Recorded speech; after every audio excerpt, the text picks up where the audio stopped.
Bom dia e um feliz sábado. Bom, a igreja está viva. Quando a irmã Odisseia estava falando aqui sobre esse grupo de visitação, muito me orgulha, porque nós estamos vivendo num momento muito difícil e precisamos de muitos obreiros, porque a seara é grande e os trabalhadores são poucos. Mas me orgulha muito mais ainda quando eu vou a determinadas casas, mais do que outras. E quando eu encontro pessoas que já estão numa ditosa idade e eles foram pioneiros. Mas antes de começar o nosso sermão, eu quero dizer às pessoas que estão em casa que nós estamos com saudade de você e apareça aqui na igreja, né? Que Deus leve uma bênção para você nessa manhã. Para o irmão Manuel, meu querido, um abraço de coração, saúde para ti. Alguns meses atrás, eu estava aqui olhando o Angélico que estava pregando.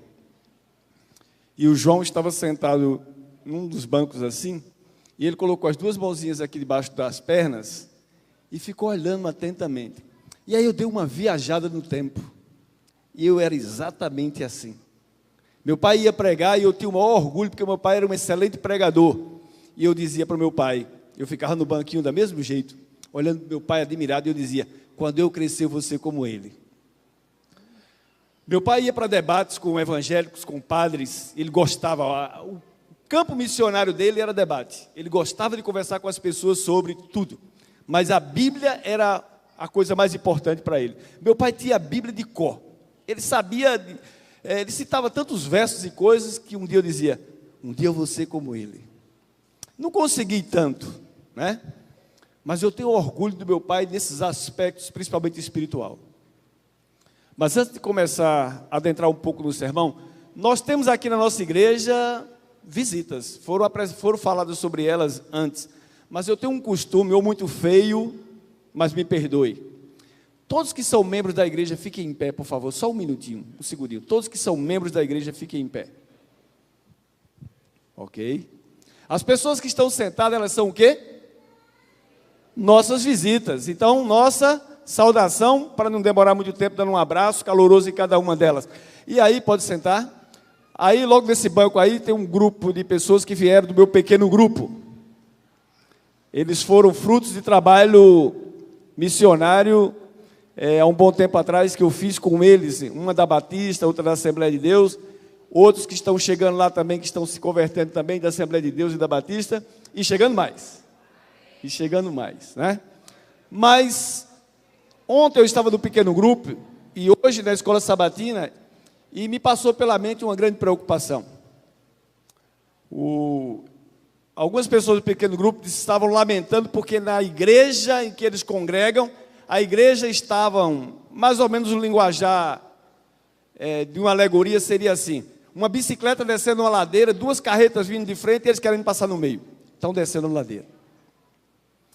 Porque nós estamos vivendo num tempo de esfriamento da fé, de desleixo espiritual, de apostasia silenciosa, mais ou menos como no tempo de Sansão.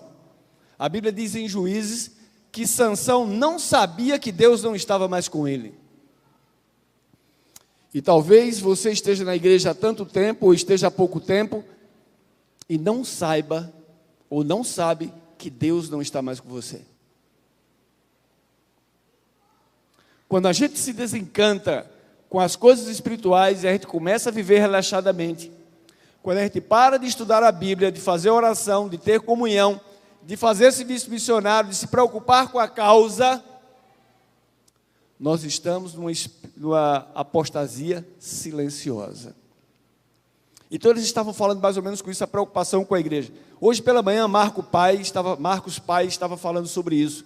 A preocupação de como as pessoas não estão dando mais atenção à vida espiritual. Como há um esfriamento na fé.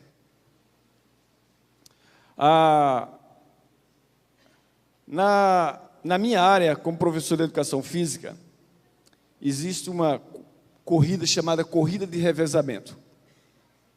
Vocês já ouviram falar dessa corrida? Já viram nas Olimpíadas essa corrida? Abra sua Bíblia em 1 Coríntios 9, versículo 24. 1 Coríntios 9, versículo 24. Em 1 Coríntios 9, 24,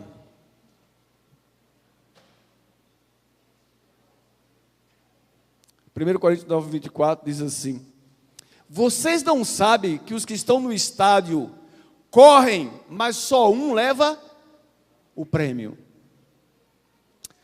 Eu não sei quantos de vocês aqui já frequentaram estádio de futebol ou algum momento que estiveram em um ginásio.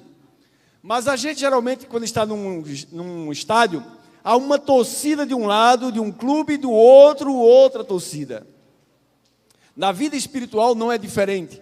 Nós estamos diante do universo, como se fosse um estádio. De um lado está a torcida dos anjos, do outro estão também de anjos. Anjos maus e anjos bons. E eles presenciam a nossa corrida, a nossa jornada espiritual. E aí eu faço um paralelo com a corrida de educação física, que é a corrida de revezamento.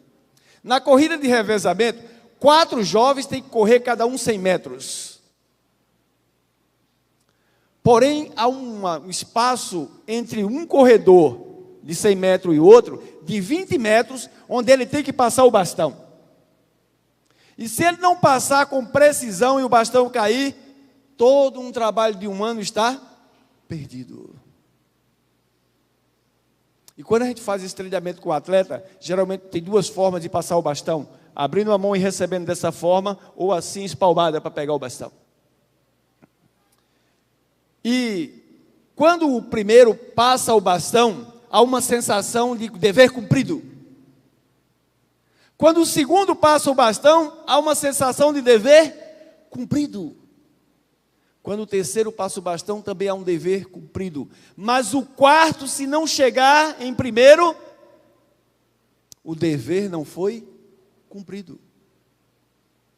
Quando nós pegamos a história da igreja, nós vemos que desde Adão, todas as pessoas de Deus foram passadores de bastão. Todos eles passaram o bastão para uma geração. Para os filhos, para os juízes, para os profetas, para os reis, para os apóstolos, para a igreja primitiva, para os anabatistas, para os huguenotes, para o Zwinglio, para o Wycliffe, para Jerônimo de Praga, para quem mais? Tidale, para N pessoas.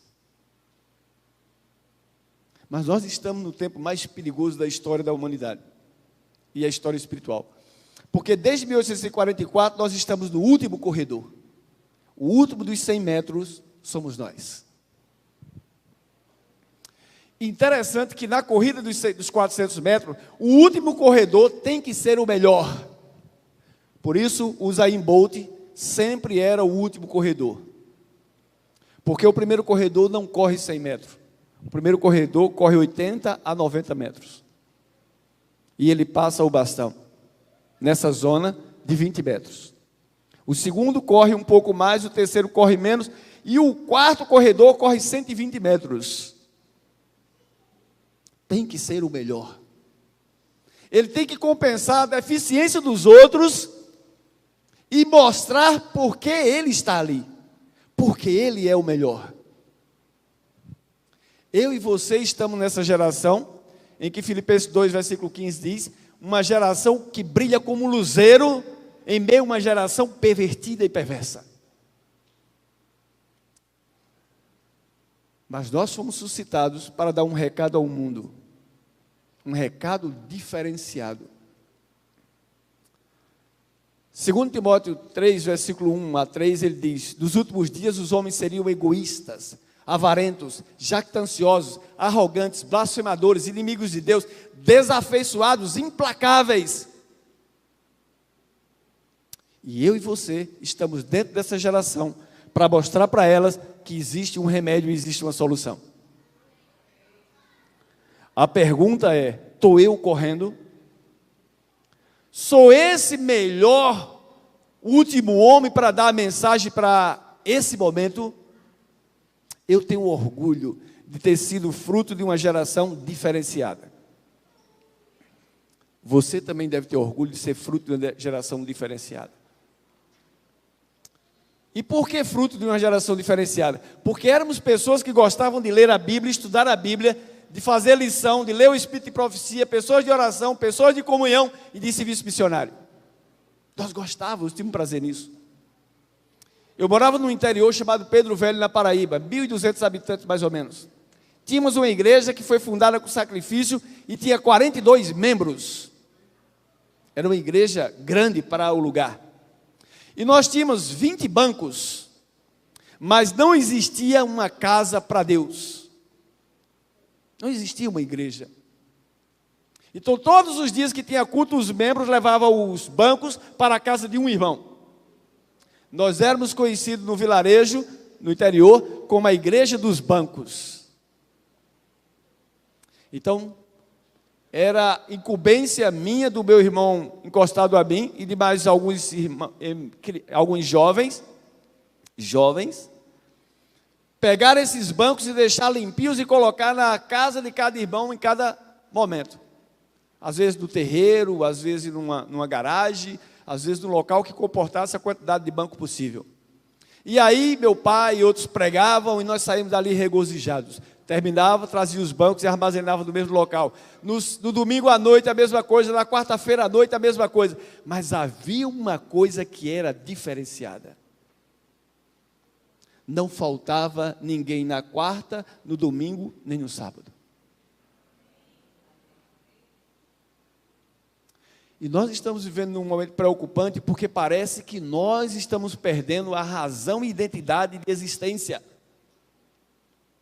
Porque a igreja que nasceu em 1844 não é a igreja que vai terminar, que é a igreja de Laodiceia. A igreja de 1844 nasceu com fogo, com desejo de evangelizar o mundo, de viver em unidade com Deus e com os irmãos, de fazer tudo um pelo outro. Com o passar do tempo, nós fomos nos apegando das nossas raízes. E aí nós somos o que nós somos. Às vezes nós dizemos assim, nós somos uma família. Mas que família nós somos? Eu nunca fui na sua casa, você nunca foi na minha, nós não temos vínculo. Apenas chegamos no sábado e, feliz sábado, irmão, bom dia, a gente abre aquele sorriso. Mas durante a semana não há uma intensidade nessa relação. A mesma coisa é com Deus. O tempo está passando e parece estar desgastando a nossa apropriação de saber. Uma vez eu estava conversando com uns jovens e eu dizia, eu tenho orgulho de um jovem na igreja central. Tenho orgulho. Quando eu olho para esse jovem, eu digo, eu fui assim. Eu acho que vocês também têm orgulho desse jovem, Vinícius. Tem orgulho de Nalanda, tem orgulho de outros. Mas Vinícius me chama a atenção, porque quando ele canta, quando ele prega, quando ele está presente nos cultos, nas reuniões de desbravadores, lugares onde às vezes eu vou e ele está com pessoas ou fazendo visitação, há brilho nos olhos. Porque o Salmo 40, versículo 1 e 2 diz, a minha alma tem sede, assim como a costa suspira pela água de um ribeiro frio, geladinho, a minha alma tem sede, mas tem sede de um Deus vivo. E pode ser que nós pensemos que temos um Deus que está vivo, mas em nós não está. Uma vez um padre se encontrou com um jovem e perguntou para ele, meu querido, me diga por que é que as pessoas assistem novela mais do que vão à missa. E o jovem respondeu, padre, é porque as novelas são mentiras. Mas eles falam com tanta propriedade que a gente pensa que é verdade. Eles falam daquilo que nós somos, nós queremos, nós ansiamos. E vocês, quando pregam, embora seja a verdade, vocês falam como se fosse mentira.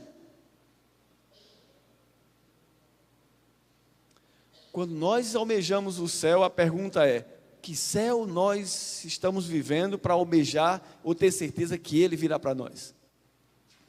Há umas 3 semanas atrás eu perdi um irmão, o meu irmão mais querido. E aí eu fiquei pensando, porque ele estava afastado da igreja, Mas ele teve a oportunidade de passar umas 2 horas conversando com o meu outro irmão.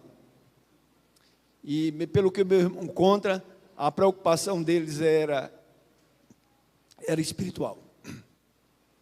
Não morrer sem Deus. Era uma preocupação com a família.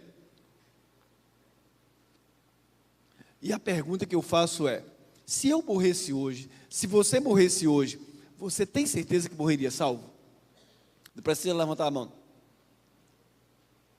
Quando eu e você olhamos no espelho, respondemos para nós mesmos: encerrei a carreira e guardei a fé. Desde agora a coroa da justiça me está reservada, e não só para mim, mas para todos aqueles que amam a sua vinda. 2 Timóteo 4, versículo 7 a 8. Tem alguns versos na Bíblia que eu gosto. São pérola. Cada um de nós temos versos que nós gostamos, tem frases que nós gostamos na Bíblia, tem palavras que nós gostamos na Bíblia. Tem alguns versos e tem algumas palavras que eu gosto, mas gosto para refletir. Tem uma palavra chamada Icabô, ou Icabode, ou Ixabô, do hebraico. Essa palavra foi falada por uma mulher quando ela estava dando à luz a um filho, a esposa de um dos filhos de Eli, que era sacerdote de Deus. E quando ela soube que o marido tinha morrido, não foi o problema maior. Mas quando ela soube que a arca tinha sido tirada de Israel, ela disse: e acabou. E morreu. Sabe o que essa palavra significa? Foi-se a glória. Israel perdeu a glória. Quando o Espírito Santo não atua mais numa igreja, ela começa a sentir o peso da apostasia silenciosa. As pessoas não ficam com interesse mais de vir à igreja, as pessoas não têm interesse mais de estudar a palavra, as pessoas não querem fazer parte de um grupo missionário porque já tem irmãos que fazem, as pessoas preferem dormir no sábado à tarde ou viverem sossegados. E quando eu digo que eu fui de uma geração especial, e às vezes eu digo para minha filha: eu estou velho, tenho que passar o bastão. Eu estou passando o bastão para os meus filhos, mas eu não sei se eles vão completar a carreira, porque é Carla revezando com Kevin. Um passa o bastão e o outro passa o bastão e vai completar os 400 metros. E eu não sei se alguém não vai entregar o bastão na reta final. Nós somos 4, aliás, né? Nós vamos repassando. E tem Douglas, então é corrida de 500 metros, revezamento de 5 por 100. E nós estamos tentando passar o bastão. E aí minha filha me deu uma caneca, e essa caneca dizia assim: velho não, de uma excelente safra, 1963. Eu costumo brincar isso no pequeno grupo, que eu digo assim: Deus foi, minha cabeça, esse coquinho foi muito abençoado. E foi muito abençoado porque Deus me deu coisas que eu não merecia. Eu passei em 4 vestibulares: educação física, história, biologia, ou ciência biológica. Eu passei em 6 concursos públicos, todos em primeiro ou segundo lugar. Recentemente, eu com 59 anos de idade, eu não precisaria fazer mais nada, porque eu já sou funcionário público e de escola integral. Mas eu disse: eu vou fazer o concurso. Aí passei em 4º lugar do estado e com a documentação devi ir para 2º. E eu penso: Deus é grande.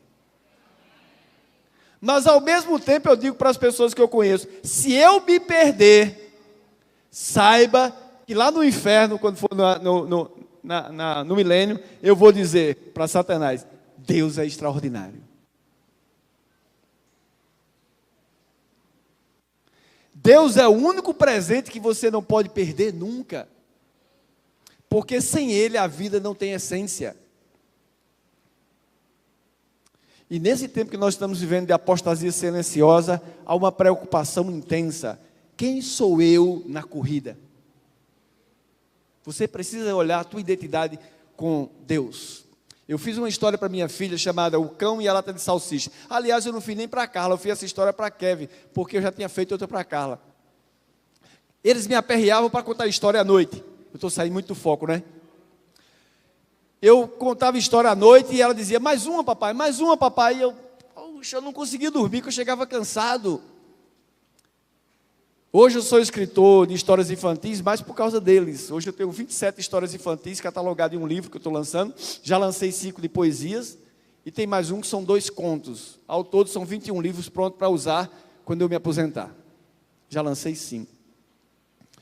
E aí um dia Kevin me aperreando para contar a história, eu disse, vou fazer uma história, olha, do melãozinho. Eu contava uma história que não terminava nunca. Ele, poxa papai, esse melãozinho não vai madurar nunca. Aí ele se cansava e iam dormir. Mas aí eu fiz a história do cão e a lata de salsicha, para que eles entendessem, quando ficasse grande, o que é que eles são, o que é que eu fui para eles. Havia um homem, tinha um cão vira-lata. Eu sou o dono do cão. E ele ia passando numa determinada rua e encontrou uma competição de cães, mas cães grandes, enormes, bem tratados, numa competição. Ele perguntou para as pessoas, eu posso inscrever o meu? As pessoas olharam para o cão vira-lata e riram, desdenharam. Eu posso? Bom, poder até você pode, ter as pegadinhas, né? Você vai nos agraciar, nos divertindo, porque o seu cão não vai conseguir.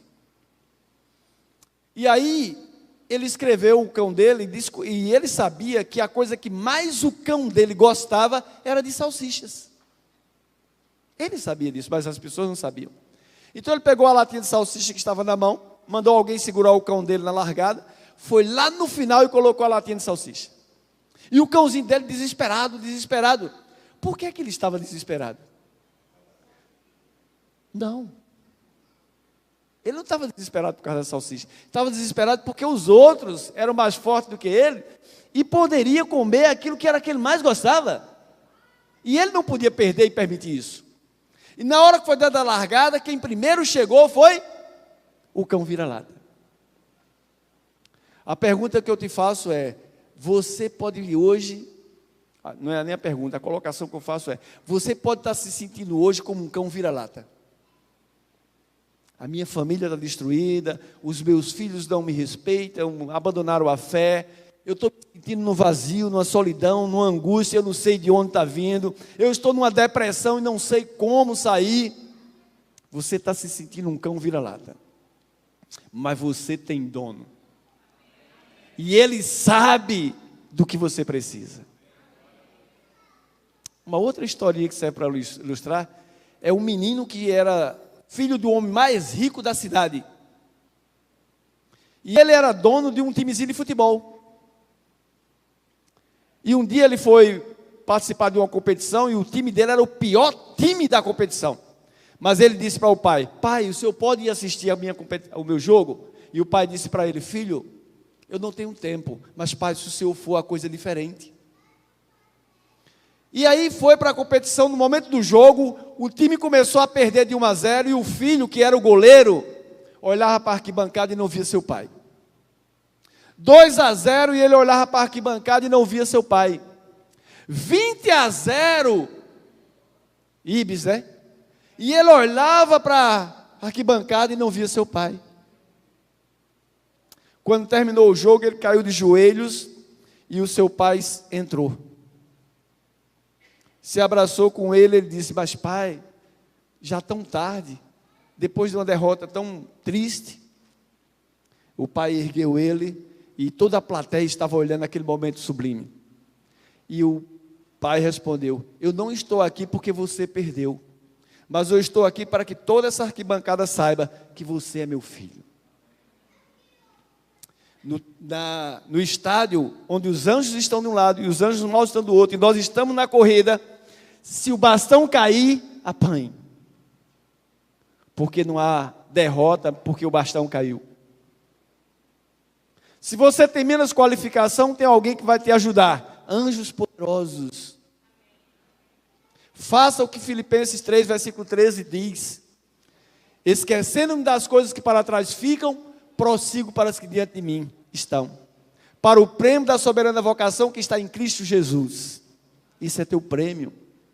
Se você está se sentindo fraco e sem dono e achando que Deus não está atentando para os teus problemas, pense em Isaías 41, versículo 9-13, que diz, tu, a quem eu tomei das extremidades da terra, chamei dos seus cantos mais remotos, e a quem disse, tu és o meu filho, Eu te escolhi e não te rejeitei. Não temas nem te espante, porque eu sou o teu Deus.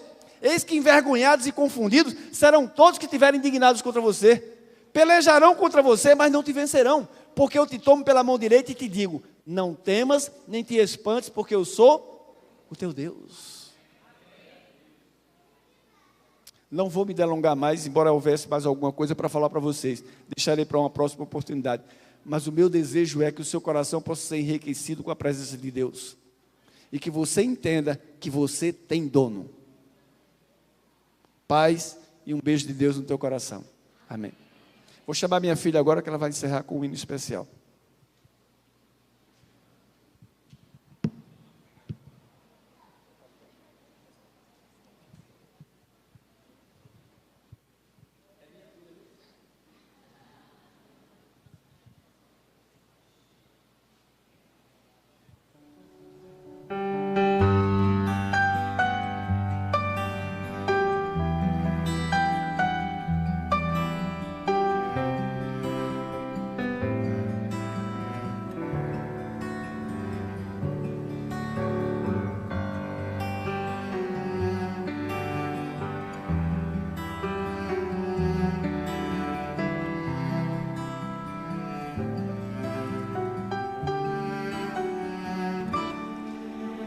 Não conte teus maiores sonhos pra ninguém. Não mostre tua ferida para quem não tem remédio pra curá-lo e forças para te erguer. Não, não, não, não. Não se lamente para quem quer ver tua dor. Não mostre sua fraqueza aos inimigos seus. Mostre só pra Deus. Não chore para quem não sabe decifrar a lágrima de sofrimento em teu olhar. Existe um lugar que é próprio para isso. É você e Deus, é no altar. Quando eu contei os meus sonhos para alguém, me disseram são grandes demais para você. Quando eu falei onde queria chegar, me disseram pare por aqui, não valem. Mas com Deus foi bem diferente. Ele me disse vai em frente, eu contigo estou. Quando eu senti medo de seguir, Ele disse prossiga que eu te fiz para ser um vencedor. Desde então eu nunca mais me limitei. Eu guardei no coração as palavras de Deus. Descobri que os planos dele para mim são muito maiores que os meus. E agora? Eu vou chorar pra Deus, vou contar tudo pra Deus. Vou fechar a porta do meu quarto e ficar a sós com Deus. Só Ele e eu vou mostrar pra Deus todos os sonhos meus. Tudo em seu altar eu entregarei. A partir de hoje é Deus e eu, e mais ninguém.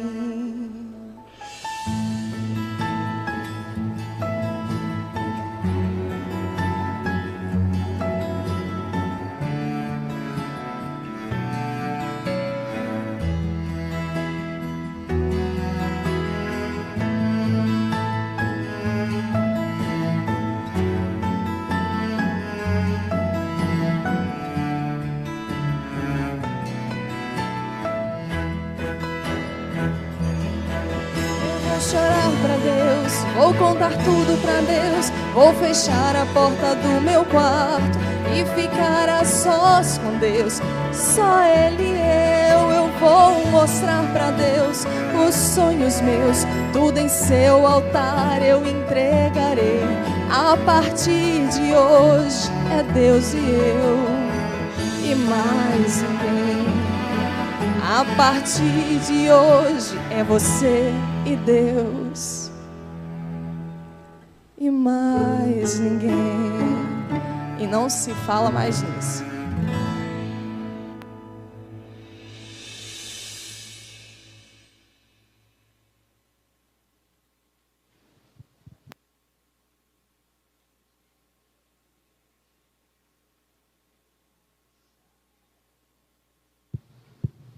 Vamos ficar em pé e orar? Nosso santo e poderoso Deus, nós encerramos esse culto, mas não a nossa adoração. Nos leve para os nossos lares em paz, protegido pelos teus santos anjos.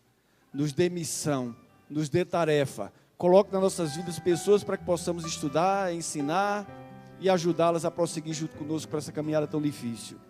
Dá-nos mais fé, dá-nos mais posse de poder.